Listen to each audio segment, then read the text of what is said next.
नमस्कार.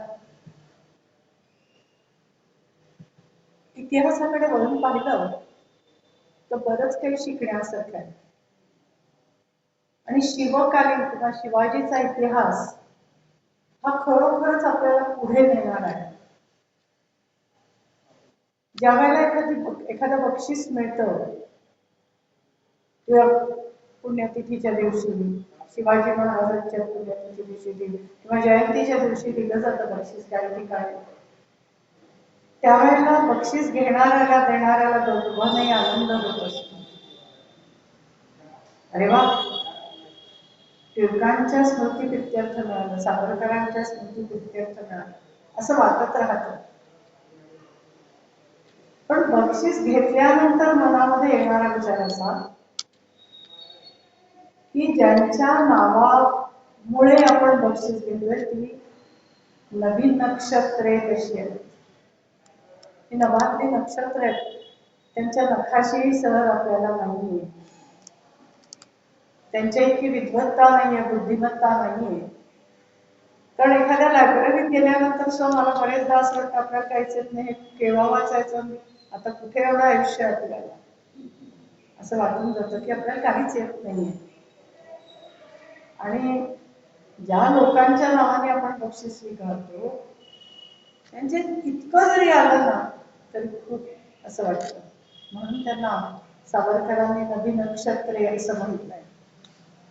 असं हे शिवाजी महाराज, कान्होजी आंग्रे, तुकोजी आंग्रे, ही सगळी मंडळी लढली, जीवापाड कष्ट केले, अभ्यास केला आणि शिखराला जाऊन पोहोचली.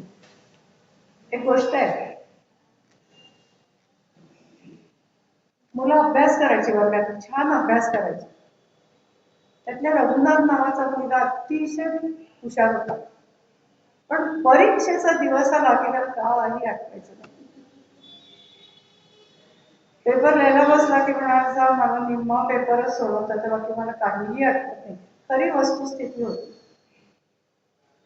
मग वर्ग शिक्षक म्हणाले आता या रविवारी तुम्ही सगळा अभ्यासच बंद करा, काहीच करू नका या रविवारी, आपण सहलीला जाऊया, ट्रिपला जाऊया. मुलांना घेऊन शिक्षक निघाले. रायगड चढत होते. कुठून चढायचा, पायऱ्यांनी का मागच्या बाजूने? गुरुजी म्हणाले मागच्या बाजूने. का गुरुजी असं का? तिथेच तर खरी शिकवण आहे. बघा, चढूया तर खरी. लाईनीने मुलं जात होती, इकडे तिकडे मधून अजून विखरत होती. अनेक प्रकारचे साप दिसले, पक्षी दिसले, प्राणी दिसले. न घाबरता शिक्षकांजवळ उभं राहून सगळं दर्शन घेतलं आणि माथ्यावर पोहोचले. आणि मग म्हणाले अहो शिखर कितीतरी लांब आहे अजून, म्हणजे त्याला हात लावणं शक्यच नाही. हो बरोबर आहे म्हणे. चला आता म्हणे पठारापर्यंत पोहोचलोय, आपण डबे खाऊया, भूक लागली, एवढं चढलाय तुम्ही, थोडी विश्रांती घ्या, सगळा गड बघा, शिवाजींनी कशी अक्कल लढवून गड बांधले, काय काय केलंय हे सगळं बघा तुम्ही, आणि मग आपण परतीच्या प्रवासाला लागू. शिखर गाठणं तर काही शक्य नाहीये, कारण एवढं चढायला त्यांनी तिथे वाटच ठेवली नाही. मला विचार करत होते वारंवार सर असं काय सांगताय शिखर शिखर.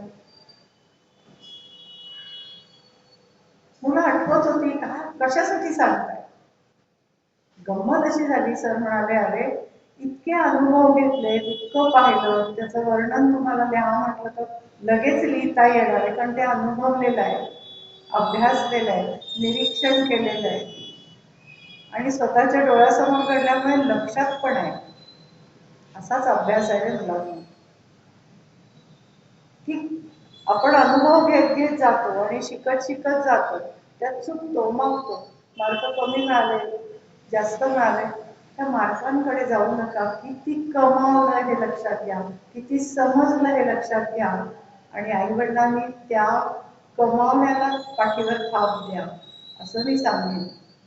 आणि पुढे जायचं, शिखर आपोआप साधता येईल हे त्यातनं शिकवलं. आणि हाच शिकवणीचा मुद्दा शिवाजी महाराजांनी संभाजी महाराजांना दिला आणि कान्होजी आंग्र्यांना पण दिला.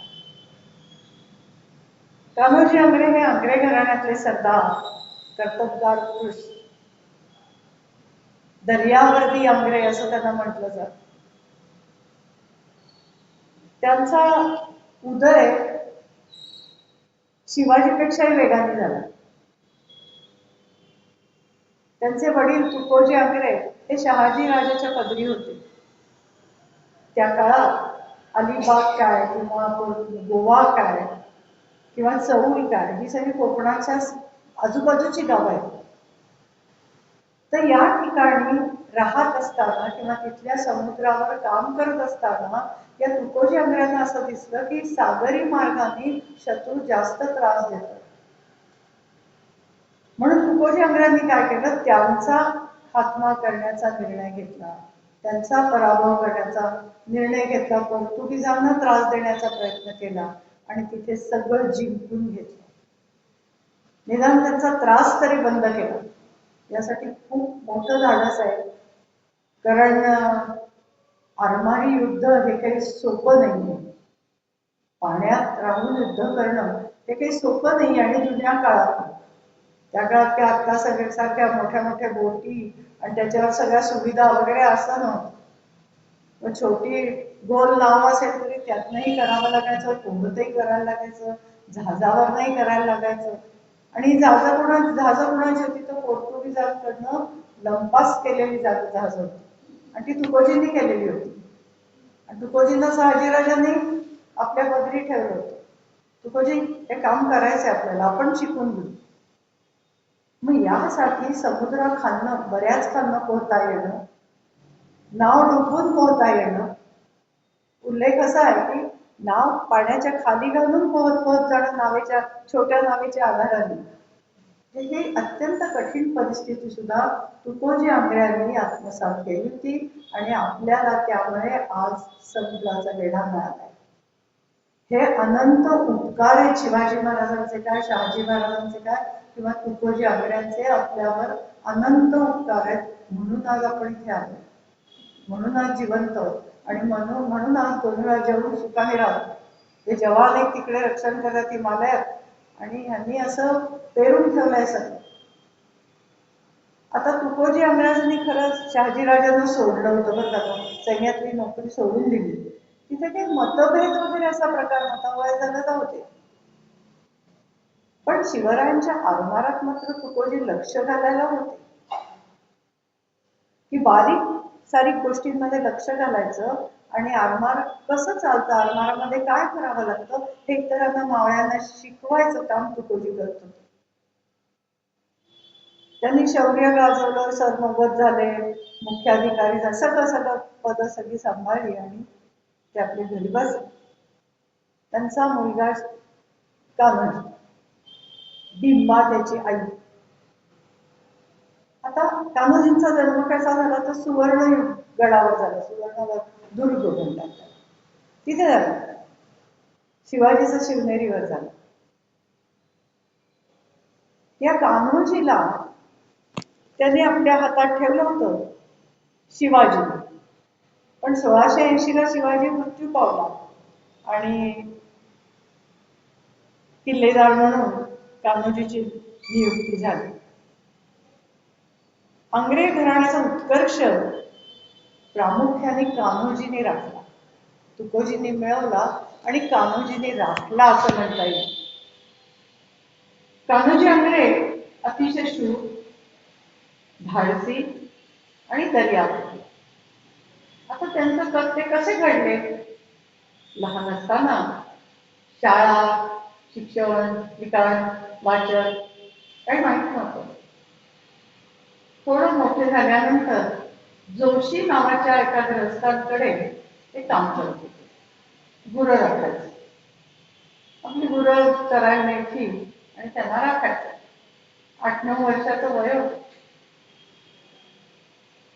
हिंडून गवतामध्ये हिंडून त्या गुरांना चारा देऊन दमले होते. गुरं बांधली आणि झोपून गेले गावात. झोपल्यानंतर एक नाग आला आणि त्यांच्या पाठीवर काय फणा धरून थांबला. हे जोशांनी पाहिलं. त्यांना ते वेगळं वाटलं. जोशी ज्योतिषी होते. ते म्हणाले, अरे हा कान्होजी काहीतरी वेगळा माणूस आहे, काहीतरी वेगळा आहे काम. म्हणून त्यांनी त्या कान्होजींना विचारलं, का रे बाबा शिक्षण का माझ्याजवळ? हो शिक्षण म्हणणं शिकायला काय झालं, मला आवडतं, अतिशय बुद्धिमान. मग त्यांना सगळे वेद शिकवले, पण नुसते वेद शिकवले नाही, तर आरमाराचं शिक्षण दिलं, कुस्ती शिकवली, तलवारबाजी शिकवली, लष्करी शिक्षण दिलं. हे मला खूप आश्चर्य वाटतं, नंतरच्या इंग्रजांच्या काळामध्ये सुद्धा लष्करी शिक्षणाची सुरुवात लोकमान्य टिळकांनी सावरकरांनी केली आणि त्यांनी ते घडवून आणलं. त्याच्यात कितीतरी वर्ष हे शिवाजी महाराजांनी आणि या पुरुषांनी केलेलं होतं. पण ते त्याचा फॉलोअप घेणं किंवा ते पुढे चालू ठेवणं केवळ अंधश्रद्धेमुळे आपल्या लोकांनी केलं नाही. नाहीतर तेव्हा शिवाजी महाराजांनी ही सुरुवात करून ठेवली होती की लष्करी शिक्षण घ्या, शालेय शिक्षण घ्या. पण जिजाबाईंनी शिवाजीला उत्तम मराठी, संस्कृत आणि इंग्रजी शिकवलं होतं. जिजाबाई निष्णात इंग्रजी शिकलेल्या होत्या, त्यांना उत्तम इंग्रजी आणि संस्कृत येत होतं. तर हेच शिक्षण शिवाजींनी कान्होजींनाही दिलं होतं आणि ते जोशी गुरुवांनी पुढे चालू ठेवलं होतं, त्यांना निष्णात केलं. आणि मग विचार करा, सुभेदाराकडे काम करशील का रे तू? तरी तू न करायला काय करायचं तिथे काम? शिक्षण पूर्ण तर व्हायला पाहिजे. तसं नाहीये म्हणे, आता तू 15 वर्षाचा झालास, तुला बरंचसं शिक्षण मी दिलंय, आता 15 नंतर जे शिकायचं ते आपल्या मनगटाच्या जोरावर शिकायचं. तुला काय आर्थिक मदत लागेल ती मी नाही, किंवा तुझ्या वडिलांनी कमवलंय तूही कमवतोच आहेस, तूही दर्यावरतीच आहेस, तू कितीतरी किल्ले घ्यायचा प्रयत्न आत्ताच करतोस इतक्या लहान वयात, तर तुला आता मदतीची गरजही नाही, तुझ्या पायावर उभा आहेस, तुझं तू करू शकशील. कान्होजी तयार झाला, सुभेदारकी आली. मग आणखीनच शेवटचा भाग, शिवाजीने जसे मावळे तयार केले तसे कान्होजींनी दर्यावरती तयार केले. पिंगळे होते, पिसाची मोरे होते, अशी 25 जण तयार केली आणि आपल्या आरमारावर नेली. आणि आपण म्हणतो ना, दिव्याखाली अंधार अशी म्हण आहे, त्यांनी ते त्या म्हणीचा अर्थ बरोबर उचलला आणि दिवा वरती लागलाय, खाली अंधार आहे, त्या सावलीतच आपली सावली मिसळली जाईल अशा दृष्टिकोनातनं प्रत्येक दिव्याखाली एक एक रक्षक उभा केला सागरी संरक्षणासाठी. कुठे डोकं चालेल याचा नेम नाही कसा आहे. आणि या दर्या किंवा समुद्राचं रक्षण केलंय. पोर्तुगीज काय, इंग्रज काय, मुसलमान काय, मोगल काय, हे सगळेच आजूबाजूने हल्ला करत होते. ते सगळे हल्ले परतवून लावले स्वतःच्या जोरावर आणि 42 किल्ले न हारता जिंकले. न हारता एकही किल्ला हरले नाही. शिवाय आजूबाजूचा प्रदेश कोकणातला तो सगळा जिंकून घेतला आणि कुलाब्याला किल्ला बांधला. मध्यंतरी हे सगळं वाचन झाल्यानंतर मी गेले होते एकदा अलिबागला जायच्या आधी, वाटेवरच कुलाबा आहे, मला ते पाहायची भयंकर इच्छा होती. तर कुलाब्याला गेल्यानंतर तिथे असं आठवण झालं की आंगळ्यांचंच सगळं आहे आणि आंगळ्यांनीच तिथे गणपतीचं देऊळ बांधलंय, अतिशय सुबक आणि सुंदर देऊळ आहे. आणि आजही तिथे पुण्यापेक्षाही, म्हणजे पुण्याला गणपतीचं महत्व खूप आहे, गणपती उत्सव कसा साजरा केला जातो हे आपण लहानपणापासून पाहतोय, पण तिथला गणपती उत्सव पाहिल्यानंतर डोळ्याचं पारणं फिरतं. इतक्या सुंदर रीतीने गणेशोत्सव साजरा करतात. म्हणजे ते तालामध्ये नाचणं, तालामध्ये सगळं काम करणं, लईमध्ये काम करणं, नीटनेटकेपणा असणं, कुठेही दारूचा दरही दृष्टीस न पडणं किंवा कुठेही वाह्यातपणा दृष्टीस न पडणं, अशा पद्धतीने त्या कुलाब्यामध्ये हे सगळं कोकणी लोक हे सगळं सादर करतात. कौतुक वाटतं की कुलाबाई त्यांनी राजधानी केली. शिवनेरीला किंवा रायगडावर जशी राजधानी होती तशी त्यांनी कुलाब्याच्या किल्ल्यावर राजधानी सादर केली. तिथे एक देवीचंही देऊळ आहे, भवानी मातेचं. ही देवळं अतिशय सुंदर आहेत. आंग्रे वस्तीच आहे, बरीचशी आंग्रे मंडळी तिथे राहतात आणि तिथलं सगळं आजूबाजूच्या इमारत रक्षण करण्यात आजही तिथे तो भाग खरोखरच पाहण्यासारखा. मी असं म्हणत नाही खूप सुशिक्षित लोक राहतात. सुशिक्षित लोक काय वागतात आपण पुणे शहरात पाहतो.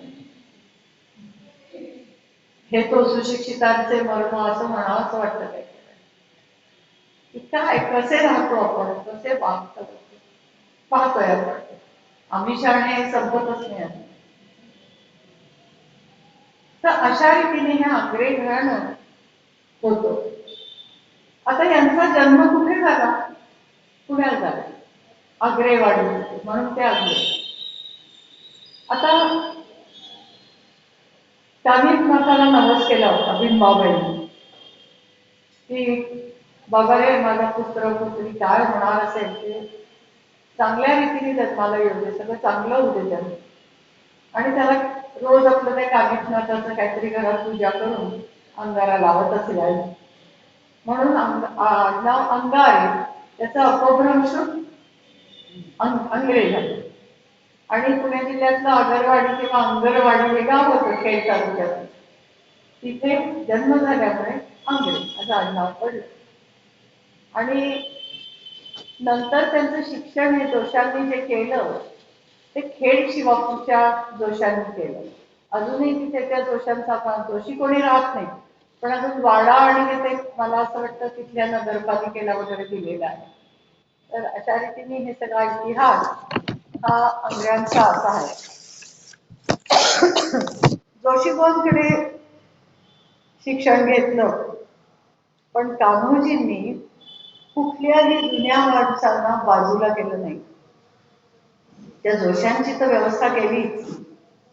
आणि जोशांची व्यवस्था करता करता जे शिपाई, जे सरदार, जे सुभेदार जुने होते त्या सगळ्यांची व्यवस्था, त्यांच्याशी स्नेह ठेवून राहण्याची व्यवस्था, वृद्धांची व्यवस्था ही कान्होजी आंग्र्यांनी तिथे केलेली आहे गुलाब्यामध्ये.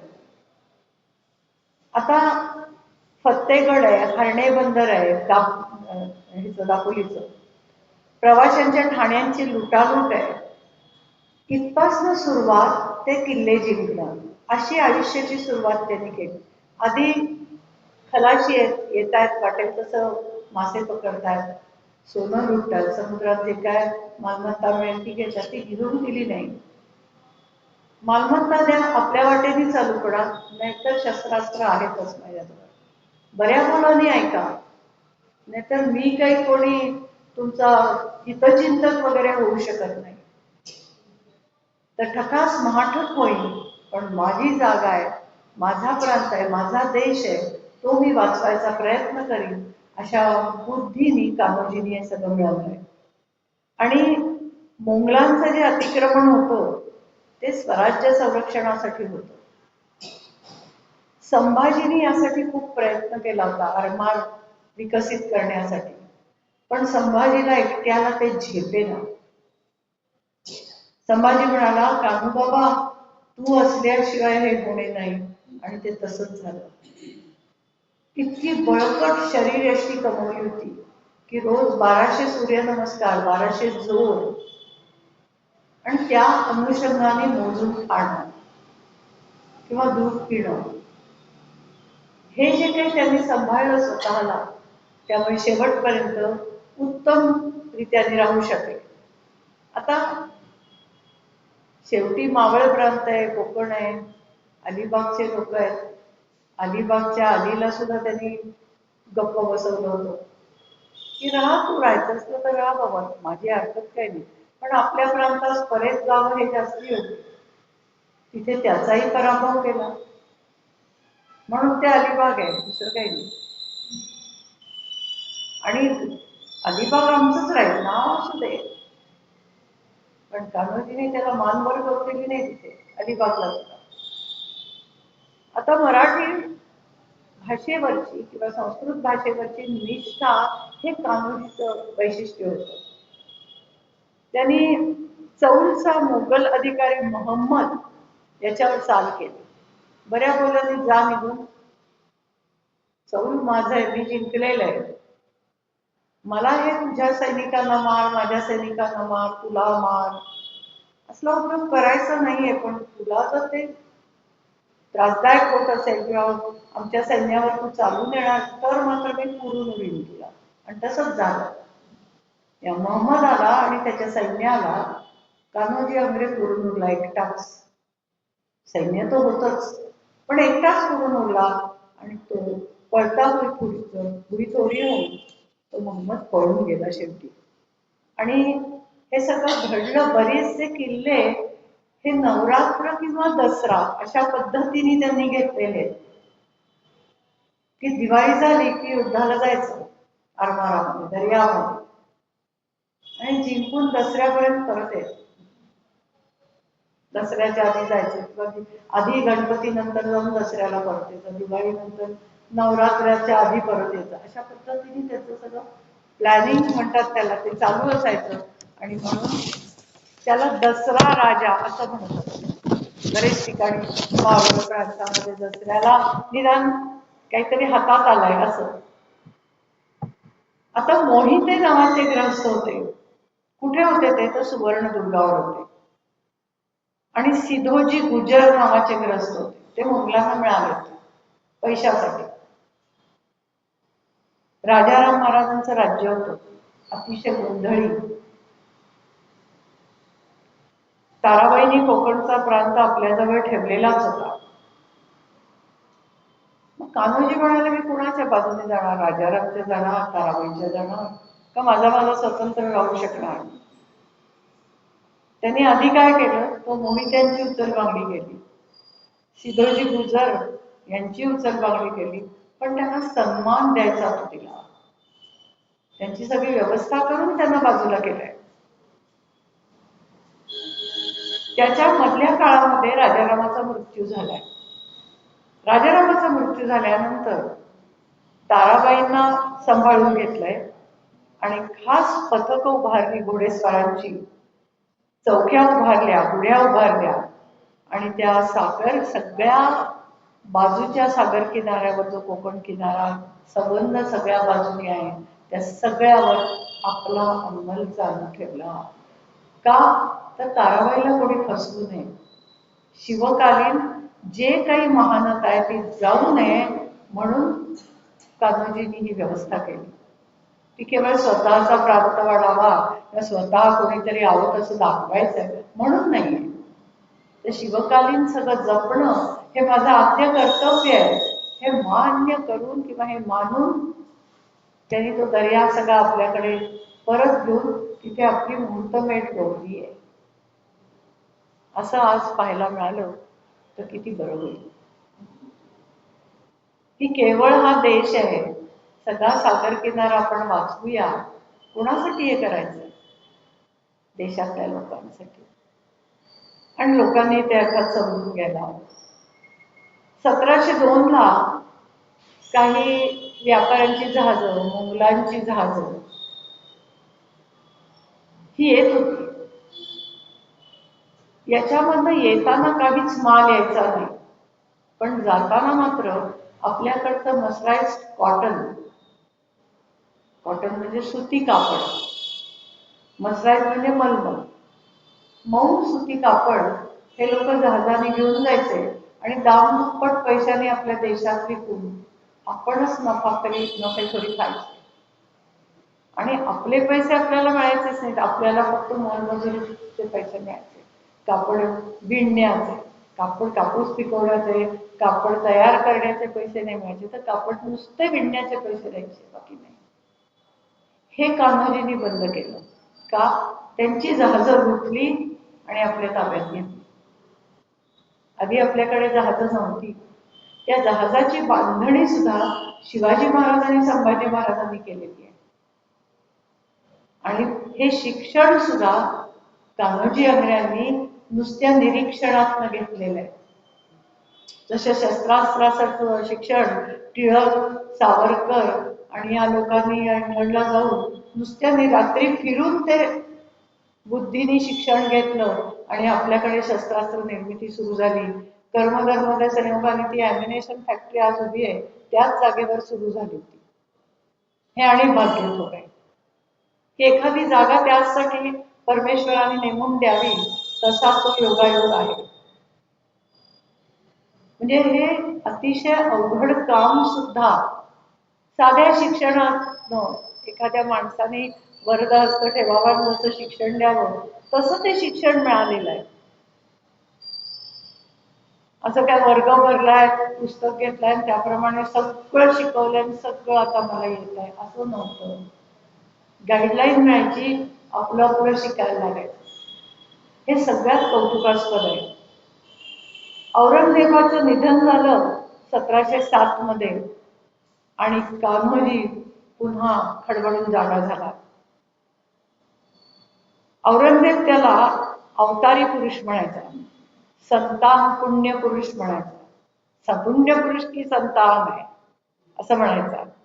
ताराबाईंनी मग उचल खाल्ली. मुंबई ते सावंतवाडी पर्यंतच्या किनाऱ्याच्या संरक्षणासाठी सरखेल म्हणजे मुख्य सेनापती म्हणता येईल आपल्याला, हे कान्होजी आंग्र्यांच्या गळ्यात टाकलं. तर शाहूच्या पक्षाला सुद्धा मुंबईकर त्या काळात इंग्रजांना मिळायच्या बेतात होते, तर त्यांच्या सैन्याचा अटकाव व्हावा म्हणून बोरघाटातला राजमाजीचा डोंगरी किल्ला, कल्याण भिवंडीचा प्रांत आणि सगळा सागरी प्रदेश कान्होजी आंग्र्यांनी आणि राजारामांनी आपल्या हातात घेतला. याला मुंबईकर जबाबदार आहे जुने. शाहूने कान्होजींविरुद्ध आपला पेशवा भैरवपंत पिंगळ्याला पाठवलं होतं. पण भैरवपंतांना काय एकट्याला काय जमणारी ही गोष्ट नव्हती. कान्होजींनी त्यांना अटक केलं. मग सगळे डोंगरी किल्ले त्या बाजूला आहेत पा, कुठेही गेलात तरी गडच दिसतो आपल्याला. कल्याण भिवंडीच्या बाजूला गेलो तर आपल्याला नुसते डोंगरच दिसतात. कोकणात गेलो तर सगळीकडे डोंगरच दिसतात. प्रत्येकच डोंगरावर किल्ला आहे असं नाही. पण गड तर असं म्हणता येईल, तटबंदी नसेल तर गड तरी म्हणता येईल, अशी सगळी सृष्टी आहे. असं सगळं पसरलेल्या गोष्टी आहेत. तर या सगळ्याच राजमाची म्हणजे उंच काहीतरी भाग, पठारी भाग. त्या राजमाचीची गोष्ट माहितीये का तुम्हाला? त्या माचीवरला बुधा नावाचं गोनी दांडेकरांचं पुस्तक आहे का, अप्रतिम पुस्तक आहे. की बुधा मुंबईला गेला, कान्होजीच्याच काळातला हा माणूस होता, पण लहान होता. त्यांनी कान्होजीला पाहिलेलं होतं. आणि मग त्या बुधाची गोष्ट समजल्यानंतर गोनींनी त्याच्यावर पुस्तक लिहिलंय. त्या काळामध्ये बुधा मुंबईला गिरणीत कामगार होता. मुंबईत राहायला गेला, बायको आणि तो एका कोपऱ्यात राहत होते. मग एखादी खोली घेतली आणि गिरगावाच्या चाळीत राहायला लागला. राहायला लागल्यानंतर मुलाला शाळेत घातलं, शिकवलं. मुलगा चांगला डॉकयार्डमध्ये नोकरीला लागला आणि बुधा रिटायर झाला. रिटायर होऊन घरी बसायला लागला. त्या काळात मोतीबिंदूचं ऑपरेशन निघालं नव्हतं.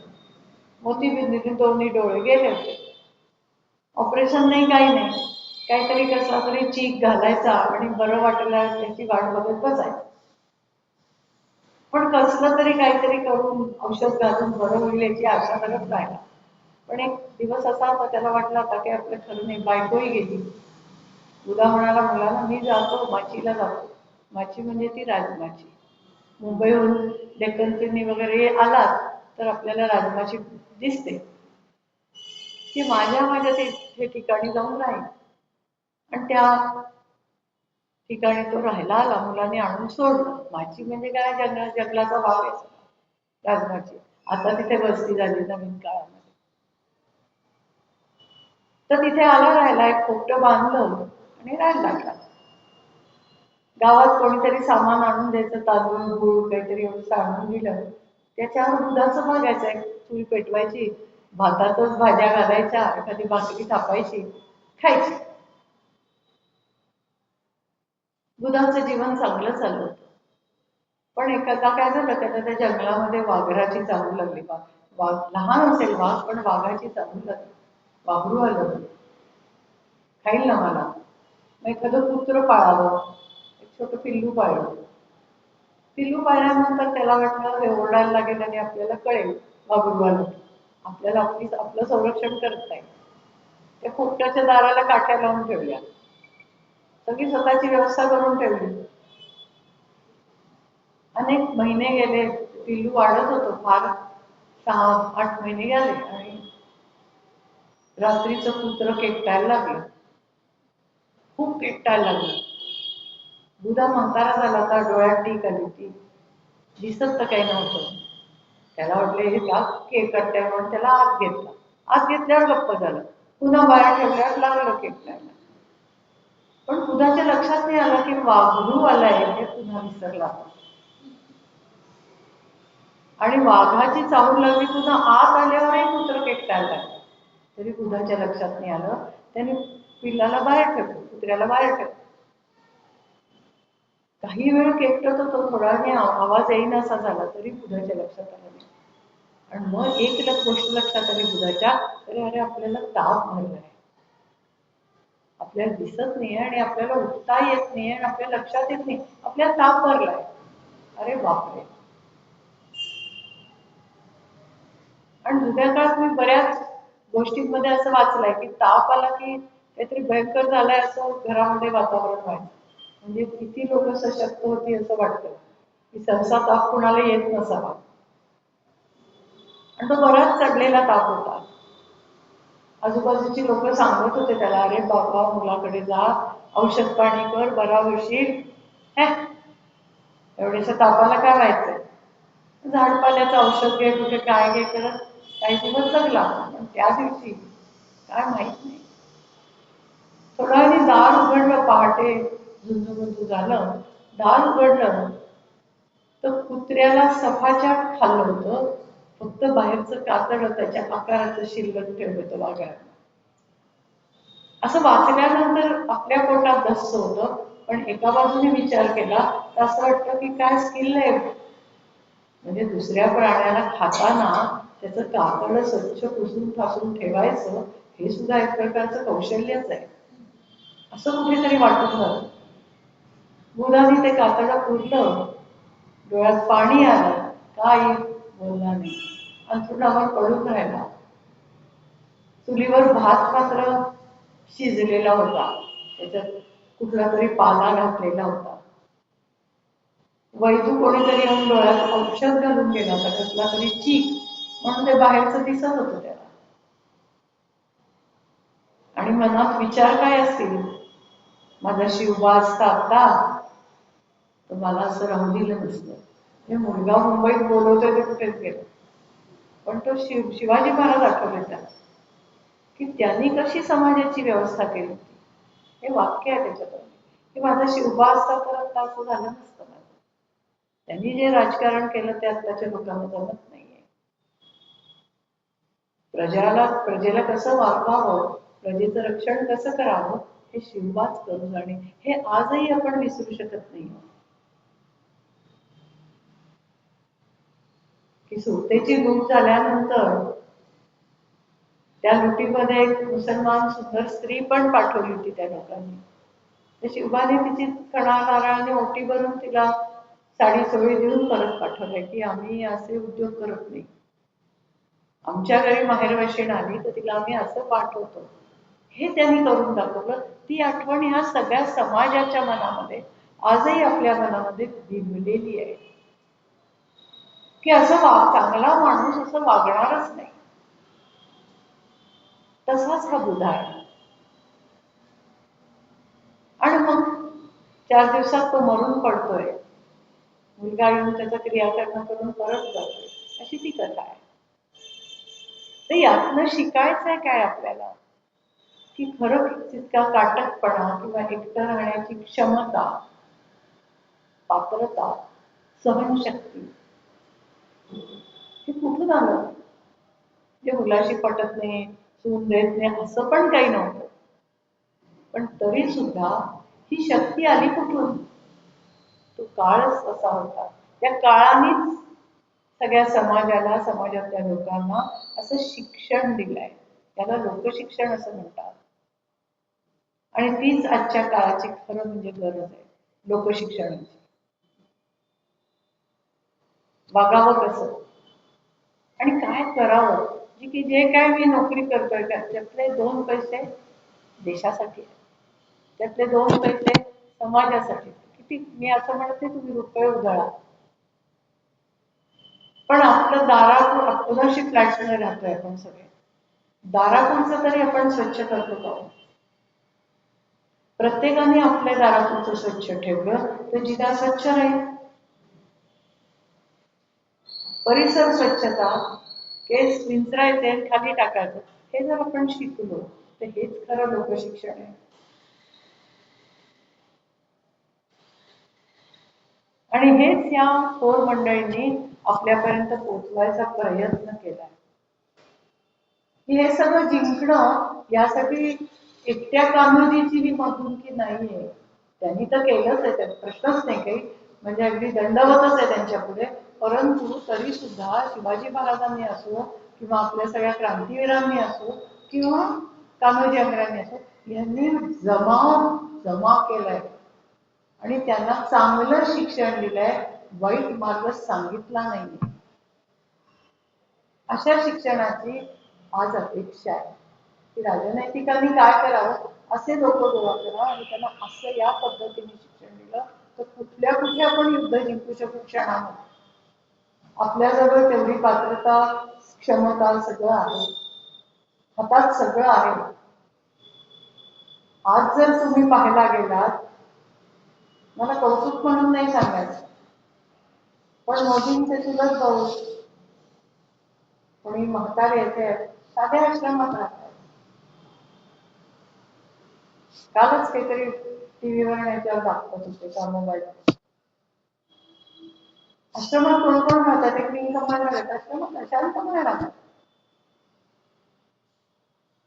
की वानप्रस्थाश्रम याचा स्वीकार करणं किंवा तो विचार करणं ही आजच्या काळाची गरज आहे. म्हणजे मुलांनी आम्हाला तिथे नेण्यापेक्षा किंवा त्यांनी आम्हाला काहीतरी सुचवण्यापेक्षा आपला आपण नवीन मार्ग ह्या कृतीशीलतेकडे आपण जर वळलो तर ती कृतीशीलता आज खूप आवश्यक आहे. आणि तिथेही चांगली वागणूक मिळणं, चांगलं अन्न मिळणं हे पण खूप आवश्यक आहे. ते दोन्हीकडे नाही, मी असं म्हणते आपल्याचकडे नाही, जसं समाजातल्या लोकांकडे आहे तसं करणाऱ्या लोकांनी सेवा प्रामाणिकपणे देणं हे अत्यंत आवश्यक आहे. तरच ते चांगलं चालेल, नाही तर चालणार नाही. माणूस का जायला इच्छा होत नाही? मला 2 घास चांगले खायला मिळावे, माझ्या सकट सांगते, मला 2 घास जे काय आता शेवटपर्यंत खायचे ते चांगलं मिळावं, गरम मिळावं, ताजं मिळावं, त्याच्यात भेसळ नसू दे, एवढीच आपली इच्छा आहे. हे काम कान्होजींनी, शिवाजींनी, संभाजींनी केलेलं आहे. कालच गडावरच्या स्पर्धांमध्ये परीक्षण करताना काही चुकीचे संदर्भ कसे लोक गोळा करतात ते दिसलं. की रामदास स्वामींचा सज्जनगड आहे, तो सज्जनगड स्वामींनी नाही बांधलेला, रामदास स्वामींनी नाही बांधलेला, तो शिवाजी महाराजांना आणि संभाजीची देणगी आहे. 60 होऊन 40+20 असे 2दा होऊन देऊन ते बांधलेलं आहे. रामदास स्वामींच्या मृत्यूनंतर ते सगळं संभाजीने त्याचं नीटनेटकेपणा केलेला आहे गुरु म्हणून. हे लोकांसाठी केलंय, लोकशिक्षणासाठी केलंय की लोकांनी यातनं काहीतरी बोध घ्यावा श्रीधर स्वामींकडनं किंवा रामदास स्वामींकडनं, हे खूप गरजेचं आहे. मारुतीची मंदिरं काही त्यांनी स्वतः नाही बांधली आहे, सगळं शिवाजीची कर्तृत्व आहे. शिवाजीने त्यांना मदत केली. 1-2 मंदिरं त्यांनी स्वतः बांधली, चाफळचा त्यांनी बांधलाय, पण बाकी सगळ्या ह्याला शिवाजीची मदत आहे. आणि हे करून घेतलेले, म्हणजे तुम्ही ते शिलालेख वगैरे बघायला गेला तर शिलालेखामध्ये करवियले असं क्रियापद असणारी बरीच वाक्य असतात. सामर्थ्य राजे करवियले वगैरे असं. तर ते हे राजे लोक त्या काळामध्ये हे घडवून आणत होते की चांगल्या लोकांची संगत कशी धरावी. त्यातले हे कान्होजी अंगरे, त्यातले शिवाजी महाराज आहेत, त्यातले संभाजी महाराज आहेत, आणि म्हणून हे सगळं घडलंय. नुसता समुद्र आपल्याला दिसतो, हो काय भारताला खरं म्हणजे समुद्र आहे, पण करणार कोण? तुम्ही काहीतरी करा तर ते. एवढं केलं आपण थेंबासाठी तर ते सगळं बरं व्हायला वेळ लागत. थेंबे थेंबे तळे साचे, तसं आहे. आता पुढे पेशवे कालापर्यंत कसं झालं, त्यानंतर शाहू महाराज त्यांच्या पदरी कान्होजी आंग्रे राहिले. कशासाठी राहिले? तर शाहू महाराज अत्यंत बुद्धिमान व्यक्ती होते.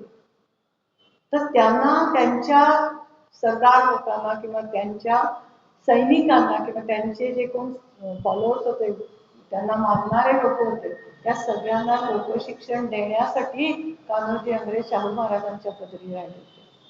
आणि पुढे बाळाजी विश्वनाथ हा अतिशय धूर्त राजकारणी होता, अतिशय हुशार माणूस होता. नाना फडणवीस आणि बाळाजी विश्वनाथ यांनी पुणे उभं केलंय. पण मूळ शिवाजी महाराज, संभाजी महाराज, ताराबाई आहेत, राजाराम आहे, कान्होजी आंग्रे आहेत, आणि मग बाकीचे क्रांतीवीर आहेत, सगळे आहेत, कोणी नाही असं नाही. मग कान्होजींनी ताराबाईंचा पक्ष सोडला म्हणजे त्यांना त्रास देण्यासाठी म्हणून नाही सोडला का? तर आता पेशवाईकडे कसं वळता येईल आणि त्यांना शिकवून, आता आपण म्हातारे होत चाललोय, मग आपण त्यांना शिक्षण देऊन पुढे कसं तयार करू, यासाठी पक्ष बदलणीये. तर एका पक्षाकडून दुसऱ्या पक्षाकडे जाताना ते ज्ञान त्यांना देण्यासाठी कान्होजी तिकडे वळले. आणि मग अरमानाचं शिक्षण जेव्हा मेन पेशव्यांना मिळालं, तेव्हा पेशव्यांनी सुद्धा कान्होजी आंग्र्यांकडनं शिक्षण घेऊनच पुढे सगळ्या लढाया जिंकण्यामध्ये पुढाकार घेतला. शिक्षण हे शेवटी लोकशिक्षण आणि शिक्षण या दोन्हीचा समन्वय साधणं हे अत्यंत आवश्यक आहे. हे आजच्या काळातल्या आपण सुद्धा काहीतरी करण्यासाठी जे आपण पुढे करता, तुम्हाला काहीतरी करायचं आहे. काय करायचंय? साधं रोज घराच्या पुढचं स्वच्छ केलं तरी देशाला मदत होती. आजूबाजूचं काही पाला पाचोळा केर कचरा उचलून कुंडीवर नेऊन टाकला, मदत होतीये.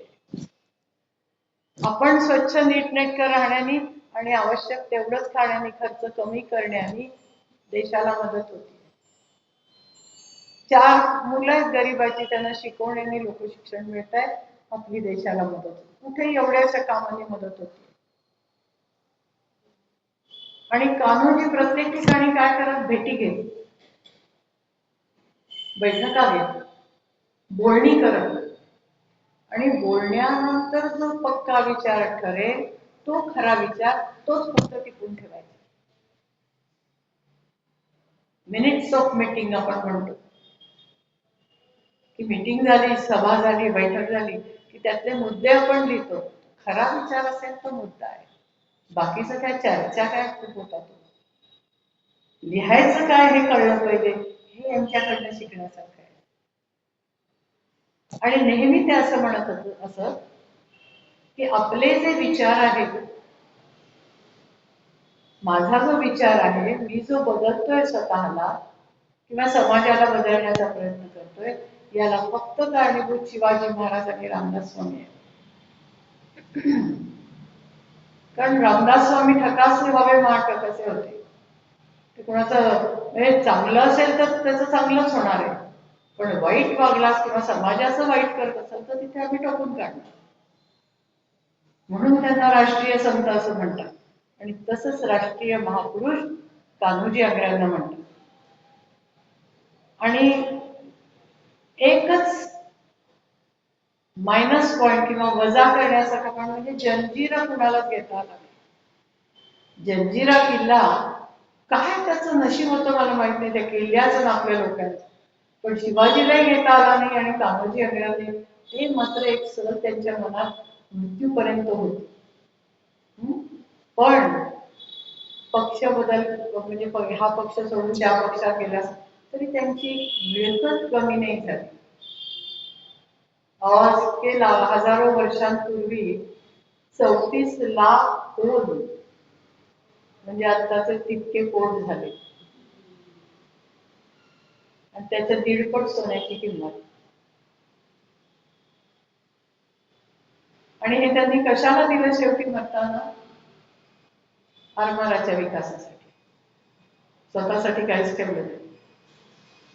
आता गोव्याचा मांडवी बंदर किनारा ते त्रावणकोर पर्यंत हे सगळं कोणी केलं पुढचं? शाहू महाराज आणि कान्होजी आणि बाळाजी विश्वनाथ. परंतु बाळाजी विश्वनाथांवर शाहू महाराज आणि कान्होजी यांची खूप मर्जी होती. त्यामुळे मोरोपंत पिंगळ्यांचं पेशवेपद काढून ते बाळाजी विश्वनाथ भटांना मिळालं. हा कान्होजीचा मोठेपणा आहे, शिवाजी महाराजांचा मोठेपणा आहे. पण बाळाजी विश्वनाथांनी तितक्याच हुकमतीनं मर्दुमकीनं ते मिळवलंय आणि ते राखण्याचा प्रयत्न केलाय. पुढचे कोणी कोणी कसं निघाले ते काय आपल्या हातात नाही. पण जो मूळ पुरुष होता बाळाजी विश्वनाथ, त्यांनी हे करून दाखवलंय. म्हणूनच शनिवार वाड्यासमोर त्यांचा पुतळा उभा केलाय. बाळाजी विश्वनाथांचा पुतळा आहे. दुसऱ्या कोणाचा केलाय का? समाधी कोणाची बांधली का? हो आहे, आत आहेच. नाना फडणवीसांची समाधी कार्यच तसं आहे, कामच तसं आहे, म्हणून केलं. आता शिवाजी आणि कान्होजी यांचं साम्य काय बघूया. शिवनेरीवर जन्म, सुवर्णगडावर जन्म, शिवाई देवीच्या नवसाने शिवाजीचा जन्म आणि कान्होबा देवाच्या नवसाने कान्होबाचा जन्म. म्हणून याचं नाव कान्होजी, त्याचं नाव शिवाजी. आता हे नवसपुत्र असं त्यांना म्हटलं जातं. दोघंही शिवाजी काय किंवा कान्होजी हे नवसपुत्र आहे. शिवाजीचा जन्म शिवनेरीवर त्यांचा सुवर्णगडावर झाला, सुवर्णदुर्गावर झाला. आता शिवाजीराजांचे सैनिक मावळेच होते शेवटी सगळे. तानाजी, बाजी, दौलत खान, लोधी अनेक लोक होते. तसेच कान्होजींच्या सैन्यात सुभानजी, फराडे, हसन खान, जमादार, खंडोजी मांडकर, कृष्णाजी मुंडे हे सगळे लोक कान्होजीच्या पदरी होते. आणि हे एकाला झाकावून दुसऱ्याला काढावे इतके सगळे शूरवीर होते. शिवाजी महाराजांनी किल्ल्यावर जाऊन दगडी बांधकाम केलं, अवाढव्य किल्ले बांधले, त्याच्यावर टाक्या बांधल्या, विहिरींची सोय केली. परकीय शत्रूंचा धोका लक्षात घेऊनच त्यांनी किल्ले बांधले. आपण राजगड पाहिला असेल. राजगड चढणं अवघड आहे थोडासा, पण रायगड त्या मनाने स्वतःला डोली पण झाली रायगडावर, किंवा ते तुमचं रोपवे म्हणतात तेही झालंय.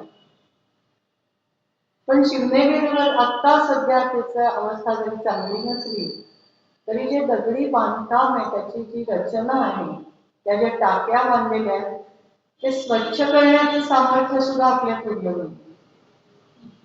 आपण ते स्वच्छही करत नाही. म्हणून तिथे पाणी साठलं ते सगळं हिरवं पाणी होऊन जातं काही दिवसात. तेवढं सुद्धा सामर्थ्य आपल्यात नाही. त्यांनी बांधण्याचं काम केलं, टिकवण्याचं काम आपल्या हातापासून आपण करत नाही. तुम्ही कुठल्याही गडावर जा, सिंहगडावर गेलात तर देवताच्याचं लोक पाणी वॉटर बॅग मध्ये भरून आणतात. ते फार चांगलं असतं, पवित्र पाणी, पवित्र या लोकांनी काम केलंय म्हणून ते पवित्र. पण तिथे वर्दळ खूप आहे, त्यामुळे ते पाणी प्यायला जातं आणि तिथे मिळतंही ते जरा स्वच्छ तरी ठेवतात. पण रायगड, राजगड, तोरणा, पन्हाळा इकडे जर गेला, सज्जनगडावर जरी गेला तरी पाणी सगळं हिरवं आहे. हे स्वच्छ करण्याची सुद्धा ताकद माणूस विसरलाय, ते करतच नाही. नाही तर गडावरची वस्ती, सज्जनगडावरची अतिशय उत्तम आहे, राहण्याची सोय उत्तम आहे.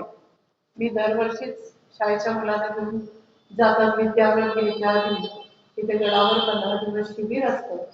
त्या मुलांना कसं वागावं, कसं राहावं यासाठी स्वामीजींची लेक्चर्स असतात आणि कसं जगत होते पूर्वीच्या काळी याचा अनुभव मिळावा म्हणून प्रबोधिनीची मुलं तिथे जातात. नाही तर मग शिवथरगडीत जाऊन राहतात. तर हा एक अनुभव मिळावा. आपण जरी एक दिवस जाऊन राहिलो तरी आपली उत्तम सोय होते. पण आपल्याला तो नुसता भात किंवा वाटीभर खीर खाऊन राहायची सवय नाही, त्यामुळे लोक जायची जातात की डबे घ्यायचे, सकाळी जाऊन खायचं प्यायचं ती यायचे. पण इथे खरंच काय चालतं, संध्याकाळी कीर्तन म्हणजे काय असतं, प्रवचन काय असतं, ते काय सांगतात, रामदासांनी काय काय लिहिलंय नाही ऐकून गेलं काय आपण. देशरक्षणाच्या दृष्टीने ही सगळी बांधकामं होती. 300 वर्षानंतर आपण पाहिलं, 700 वर्षानंतर पाहिलं तर त्या काळातली दूरदृष्टी, त्या काळातलं बांधकाम कसं असावं. फर्ग्युसन कॉलेज पाहिलं तरी लक्षात येईल, SP कॉलेज पाहिलं तरी लक्षात येईल.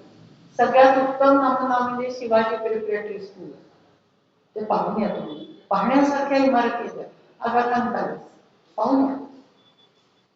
ह्या पाहण्यासारख्या वास्तू आहेत की कशा दूरदृष्टीने बांधलेल्या आहेत. शिवाजी महाराजांनी रायगडावर प्राण सोडला, कान्होजींनी अलिबागला कुलाबा किल्ल्यामध्ये प्राण सोडला. दोन्ही राजांचा जन्मकाळ उल्लेखनीय आहे. देव धर्म देश संकट आले असताना काळाच्या गरजेनुसार हे बरोबर समाजामध्ये उतरले. पण त्यांच्या स्मरणात राहण्यासारखं म्हणजे फाल्गुन वद्य तृतीया म्हणजे अक्षय तृतीयेला शिवाजी महाराजांनी देह ठेवलाय. आणि धार्मिक दृष्ट्या अधिक पवित्र मानलेल्या श्रावण महिन्यात गोकुळ अष्टमीच्या आदल्या दिवशी रात्री कान्होजींनी देह ठेवलाय.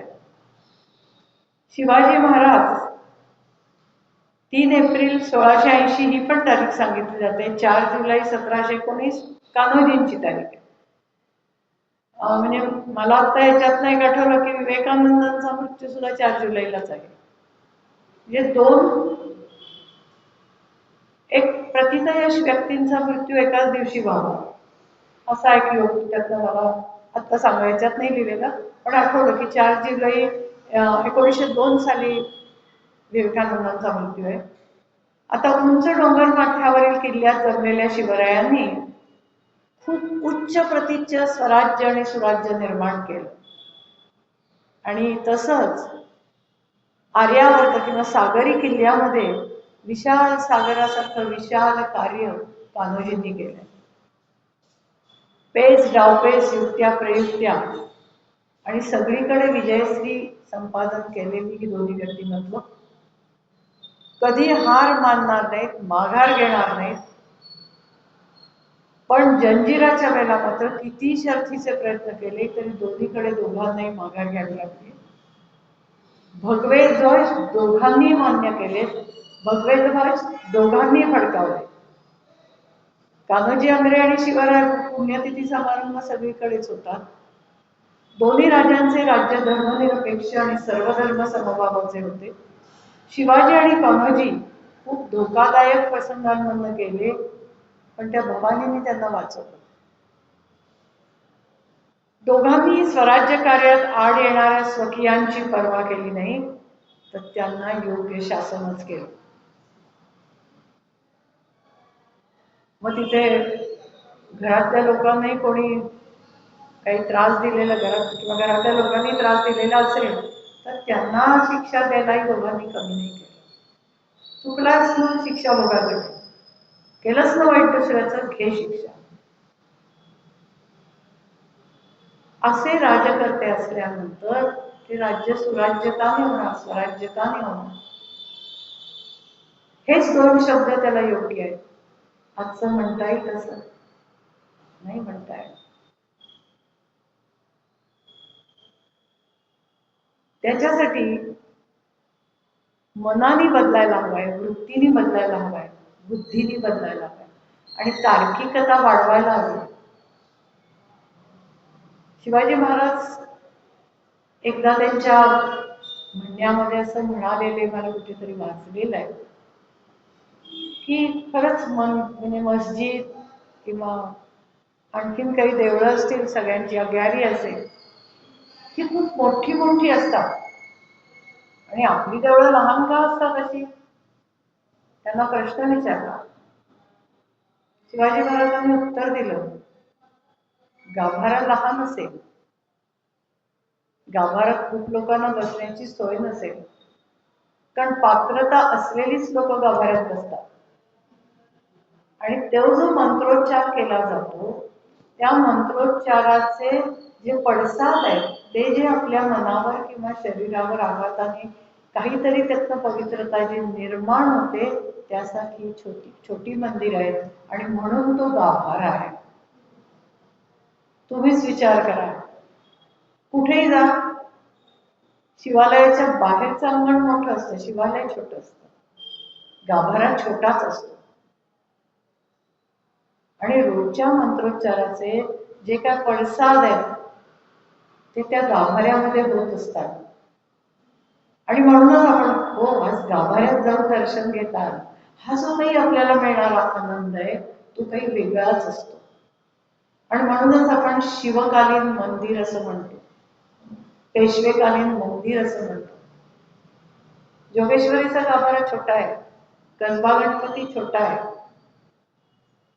तळ्यातला गणपती छोटा गाभारा, कुठलाही देऊळ घ्या, गाभारा छोटा आहे, फार मोठा नाही. देऊळ किती का मोठे, म्हणजे खरा भक्तच तिथे जातो आणि त्या मंत्रांचे पडसाद घेतो. त्या मंत्रांचे परिणाम मात्र खूपच सकारात्मक आहेत, हे निश्चित आहे, हे निश्चित आहे. त्याला तुम्ही धूप जाळायला पाहिजे, उदबत्त्या लावायला पाहिजेत, निरांजन काही नाही. फक्त शुद्ध मनाने आपण काही म्हणतो तर त्याचे परिणाम जसे आपल्याला होतात तसेच ते इतरांनाही मिळतात गाभाऱ्यामध्ये केले तर. गा म्हणजे म्हणा आणि भारा म्हणजे सगळीकडे पसरवा, असा त्या गाभाऱ्याचा अर्थ आहे. की तोंडाने म्हटलेले मंत्र हे हिंदू धर्मामध्ये किंवा आपल्या धर्मामध्ये जे सांगितलेले ते मंत्र अतिशय पवित्र आहेत आणि ते अतिशय परिणामकारी आहेत, हे मंत्र निश्चित. आणि याची सुरुवात शिवकालीन मंदिरांपासून झालेली आहे, हे निश्चित. पेशवेकालीन मंदिरांपासून झालेली आहे. काही 11व्या शतकात 10व्या शतकातली त्यांची मंदिरं आहेतच, नाही म्हणत नाही मी. नेवासा आहे, आळंदी आहे, हे आहेतच शेवटी. संत मंडळींनी आपल्या हेच सांगितलं, काही वेगळं सांगितलं नाहीये. आणि शेवटी मनाचा गाभारा असं म्हणेन मी. शेवटी मनाचा गाभारा किती शुद्ध आपण करतो त्यावर जसं आपलं आयुष्य अवलंबून असतं तसंच देशाचंही आयुष्य अवलंबून असतं. सगळ्यांच्याच मनाचे गाभारे शुद्ध झाले, शिवाजी महाराजांसारखे, कान्होजींसारखे, टिळकांसारखे, कुठल्या कुठे शिखर गाठता येईल. धन्यवाद.